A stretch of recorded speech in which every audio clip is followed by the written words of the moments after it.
नमस्कार मंडळी. जय जय रामकृष्ण हरी, जय जय रामकृष्ण हरी.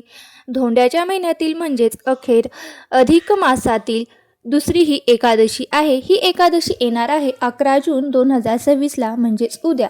आजच्या व्हिडिओमध्ये आपण जाणून घेणार आहोत की या एकादशीचे एवढे महत्त्व का आहे. या पवित्र दिवशी श्रीहरी विष्णू आणि माता लक्ष्मींना जर आपल्याला एकत्रच प्रसन्न करायचं असेल तर त्याची पूजा कशी करावी, त्यांना कोणता नैवेद्य दाखवावा, यासोबतच तुमच्या घरात सुख समृद्धी टिकून ठेवण्यासाठी काही साधे आणि अचूक उपाय मी तुम्हाला सांगणार आहे. त्यामुळे काय करायचं आहे तर तुम्हाला व्हिडिओ शेवटपर्यंत पाहायचा आहे, जेणेकरून तुम्हाला संपूर्ण माहिती मिळेल. बघा, वर्षभरात किती एकादशी येतात तर वर्षभरामध्ये एकूण 24 एकादशी येतात. तर दर 15 दिवसांना एक, याप्रमाणे प्रत्येक महिन्यामध्ये 2 एकादशी येत असतात. परंतु जेव्हा अधिक मास येतो तेव्हा त्या वर्षात 2 एकादशी अधिकच्या वाढत असतात. अधिक मासात येणाऱ्या या दोन्ही एकादशीचे नाव हे कमला एकादशी असेच असते. कमला हे माता लक्ष्मीचं एक नाव आहे, म्हणून या एकादशीला हे नाव मिळालेले आहे. तसेच श्रीहरी विष्णूंच्या नावावरून याला विष्णू एकादशी किंवा परमा एकादशी सुद्धा म्हटलं जातं. आता राणी पद्मिनीच्या नावावरून या एकादशीला कोणी पद्मिनी एकादशी सुद्धा म्हटलं जातं. आता या दिवशी आपल्याला काय करायचं आहे तर कमला एकादशीचे व्रत करायचे आहेत. 15 दिवसापूर्वी आपण शुक्ल पक्षातील कमला एकादशी सुद्धा हे व्रत केले होते. अधिक मासाव्यतिरिक्त इतर महिन्यात शुक्ल पक्ष व कृष्ण पक्षातील एकादशींची नावे ही वेगवेगळी असतात. परंतु अधिक मासाचे हे वैशिष्ट्य आहे की यातील दोन्ही पक्षातील एकादशी या कमला एकादशी या एकाच नावाने ओळखल्या जातात. तर चला मग आता या एकादशीच्या दिवशी आपल्याला काय करायचं आहे आणि काय करायचं नाही ते आपण जाणून घेऊया. पहिलं काय करायचं आहे, आता एकादशीच्या दिवशी सकाळी आपल्याला काय करायचं आहे, लवकर उठायचं आहे. आपली जी सकाळची जी कर्म असतात म्हणजे आंघोळ स्नान वगैरे सगळं करून घ्यायचं आणि शक्यतो तुम्ही ब्रह्ममुहूर्तावर उठलात तर अतिशय उत्तम. असं नसेल तर फक्त सूर्योदयाच्या अगोदर तुम्हाला उठायचं आहे.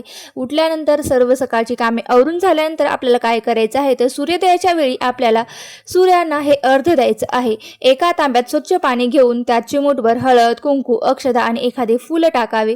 सूर्यदेवांसमोर उभे राहून ते जल अर्पण करावे आणि अर्घ्य देताना मंत्र कोणता म्हणायचा तर ओम सूर्याय नमः या मंत्राचा जप करायचा. नित्यनियम ठेवून सूर्याला अर्घ्य दिल्यास आरोग्य तर उत्तमच राहते, शिवाय आजारपण देखील दूर होत राहते. सूर्याला अर्घ्य देऊन झाल्यानंतर घराच्या प्रवेशद्वारावर हळद मिसळलेले किंवा गंगाजल शिंपडावे. त्यानंतर उंबरठा पूजन करून घ्यावे. आता दुसरं, त्यानंतर आपल्याला काय करायचे आहे तर पूजेची मुख्य मांडणी करायची आहे. तुम्ही तुमच्या देवघरात किंवा जिथे तुम्ही पूजा मांडता तिथेही मांडणी करू शकता. फक्त एकच काळजी घ्यायची आहे की पूजा करताना, पूजेला बसताना आपले तोंड हे दक्षिण दिशेला होऊ नये. पूर्व पश्चिम असलं तरी काही हरकत नाही. पूजा करताना जागा ही स्वच्छ पुसून घ्यावी. त्यानंतर चौरंग किंवा पाट ठेवण्यापूर्वी त्या जागेवर छान अशी रांगोळी काढावी किंवा छोटंसं स्वास्तिक सुद्धा काढलं तरीही चालतं. त्यानंतर पाटावर पिवळ्या रंगाचे वस्त्र म्हणजे पिवळा कपडा अंथरायचा. तुमच्याकडे श्रीहरी विष्णू किंवा माता लक्ष्मी यांचा एकत्रित फोटो असेल तर ते स्थापित करा. जर फोटो नसल्यास तुम्ही विठ्ठल रुक्मिणीची मूर्ती सुद्धा ठेवू शकता किंवा बाळकृष्णाची मूर्ती सुद्धा ठेवू शकता. चंदनाच्या पाण्याने स्नान घालून तिची स्थापना करा. मूर्ती ठेवण्यापूर्वी खाली थोडे तांदूळ किंवा 5 तुळशीची पाने नक्की ठेवा. आता श्रीहरी विष्णूंची पूजा करताना त्यांना चंदनाचा किंवा अष्टगंधाचा टिळा लावावा. लक्षात ठेवा, विष्णूंना कुंकू लावू नये, तसेच त्यांना पिवळ्या रंगाची फुले अर्पण करावीत. त्याचप्रमाणे तुम्ही झेंडू आणि प्राजक्ताची फुले देखील अर्पण करू शकता. त्याचप्रमाणे आता काय करायचं आहे तो तिसरा नियम काय आहे, सकाळी पूजेमध्ये श्रीहरींना केळीचा नैवेद्य दाखवायचा आहे. शक्य असल्यास देठासह पूर्ण 1 डझन किंवा 11 केळीचा घड तेथे ठेवावा, कारण देठासह फळ अर्पण करणे अधिक शुभ मानले जाते. जर घड नसेल तर किमान 2 केळी ठेवावीत किंवा तुम्ही 33 केळी देखील भगवान विष्णूंना नैवेद्य म्हणून ठेवू शकता. या निमित्ताने तुमचे 33 संख्येचे दान देखील पूर्ण होईल. हा प्रसाद तुम्ही संध्याकाळी घरातील सर्वांना वाटू शकता. आता चौथा नियम बघा, विष्णू पूजेत सगळ्यात महत्त्वाचा मान असतो तो तुळशी पानाचा. 1, 3, 5, 11, 7 अशा विषम संख्येत तुळशीची पाने वाहून धूप दीपाने देवाला ओवाळावे. बाळकृष्णाच्या शेजारीच माता लक्ष्मीची मूर्ती किंवा फोटो ठेवावा. देवीला हळद कुंकू लावावं आणि गुलाबी रंगाची फुले हे अर्पण करावीत. यानंतर देवी मातेला लक्ष्मीला कुंकुमार्चन करावे. आता 5वी गोष्ट लक्षात ठेवा, एकादशीच्या दिवशी तुळशीची पाने हे तोडायची नाहीत. त्यामुळे आपल्याला काय करायचं आहे तर सूर्य मावळण्यापूर्वीच म्हणजे आदल्या दिवशीच आजच आपल्याला हे तुळशीची पाने तोडून ठेवायची आहेत. 6वा, या दिवशी विष्णूची सेवा म्हणून तुम्ही विष्णू सहस्त्रनाम किंवा ओम नमो भगवते वासुदेवाय नमः या मंत्राचा यथाशक्ती जप करावा. ज्यांना शक्य आहे त्यांनी हरिपाठाचे वाचन आवश्यक करावे. 7, एकादशीला तुळशी मातेची पूजा करताना तिला स्पर्श करायचा नाही आणि जास्त पाणी घालायचे नाही. एका वाटीत थोडेसे अर्ध्या कपापेक्षा कमी दूध घेऊन ते तुळशीच्या मुळाशी अर्पण करावे. दुरूनच हळद कुंकू फूल वाहून नमस्कार करावा. संध्याकाळी तुळशीजवळ तुपाचा दिवा लावावा.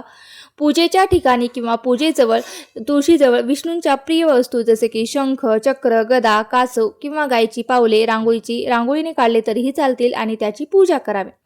8वा नियम, संध्याकाळी मुख्य दरवाजाच्या दोन्ही कोपऱ्यामध्ये तेलाचे किंवा तुपाचे 2 दिवे लावावेत. जर तुम्ही लांब वात करणार असाल तर तिचे तोंड हे दक्षिण दिशेला नसावे, एवढी काळजी घ्यायची.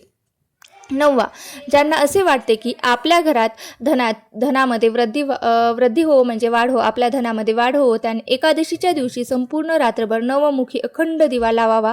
दिव्यामध्ये तुम्हाला 9 वाती लावायच्या आहेत. हा दिवा तुम्ही समईत सुद्धा लावू शकता, पंथीसुद्धा लावला तरीही चालतो. तो 9मुखी असावा. यासोबतच विष्णू सहस्त्रनाम आणि कनकधारा स्तोत्राचा पाठ करायचा. हे शक्य झालं नाही तर तुम्ही 11 वेळा किंवा 21 वेळा ओम नमो भगवते वासुदेवाय नमः या मंत्राचा जप करावा. ज्यांना हरिपाठ किंवा व्यंकटेश स्तोत्र वाचणे शक्य आहे त्यांनी ते वाचलं तरीही चालतील, पण व्यंकटेश स्तोत्र तुम्हाला रात्री वाचावे लागेल. हा उपाय केल्यास तुम्हाला कधीही कशाचीच कमी पडणार नाही, उलट आर्थिक परिस्थिती सुधारेल आणि घराची भरभराट होईल.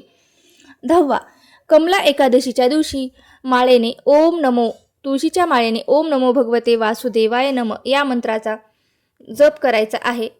त्यांनी दोन्ही हात जोडून डोळे बंद करून हा मंत्र जपला तरीही चालेल आणि हा उपाय केल्याने घरामध्ये लक्ष्मीच्या पावलाने सकारात्मक ऊर्जा येईल आणि घरातील नकारात्मक ऊर्जाही दूर होईल.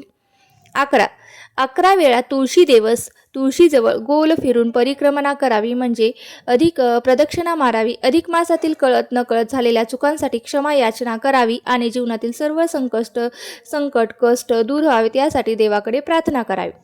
12वा नियम, तसेच कमला एकादशीला गीतेचा 15वा अध्याय न चुकता वाचायचा आहे. गीतेचा 15वा अध्याय नक्की पठण करा, श्रवण करा. तसेच संक्षिप्त श्रीमद भागवत गीतेचं पठण करायचं आहे. कितीतरी प्रखर पितृदोष असेल तर या ग्रंथाने पितृदोष सुद्धा दूर होतो. या अधिक महिन्याच्या एकादशीच्या दिवशी जर या ग्रंथाचे पठण केले तर खूप भाग्याचे लक्षण आहे.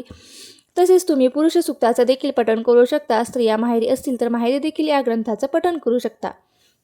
आता एकादशीच्या दिवशी तुम्हाला सत्यनारायण करायचं आहे. सत्यनारायणाची पूजा करायची आहे तर फक्त बाळकृष्णाला जो शिराचा नैवेद्य आहे तो दाखवायचा आहे. शिऱ्याचा नैवेद्य न दाखवता तुम्ही सारी खडी साखर किंवा दुधाचा नैवेद्य सुद्धा दाखवलं तरी काही हरकत नाही.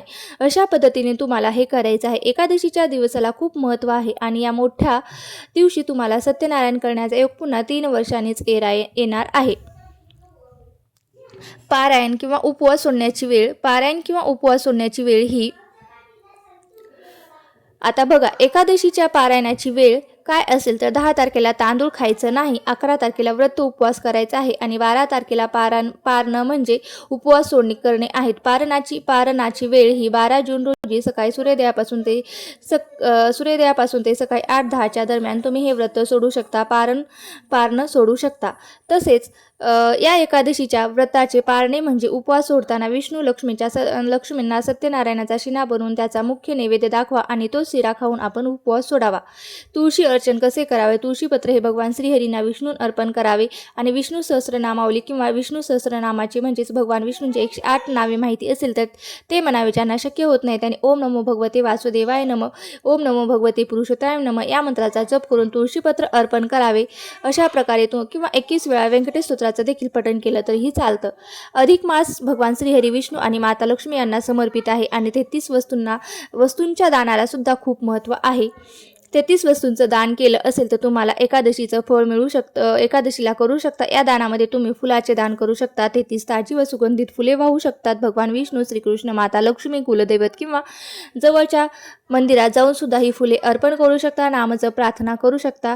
सर्व महिन्यामध्ये पुरुषोत्तम मास हा श्रेष्ठ महिना आहे. ही मनुष्य योनी आपल्याला मोठ्या पुण्याने मिळाली आहे. यामुळे एकादशी व्रत सर्वांनी नक्कीच करावे. तर सर्वांनी या कमला एकादशीला ही नक्की सेवा करा. सगळी नाही जमली तरी यातली एखादी तरी नक्की सेवा करा. आणि व्हिडिओ जर आवडला असेल, माहिती जर आवडली असेल तर नक्की लाईक करा आणि आपल्या मित्र परिवारासोबत नक्की शेअर करा. आणि चॅनलवरती नवीन असाल तर सबस्क्राईब करायला विसरू नका. आणि माझा व्हिडिओ तुम्ही शेवटपर्यंत पाहिला असेल मी आशा करते. धन्यवाद. श्री स्वामी समर्थ. जय जय स्वामी समर्थ. जय जय रामकृष्ण हरी. जय जय रामकृष्ण हरी.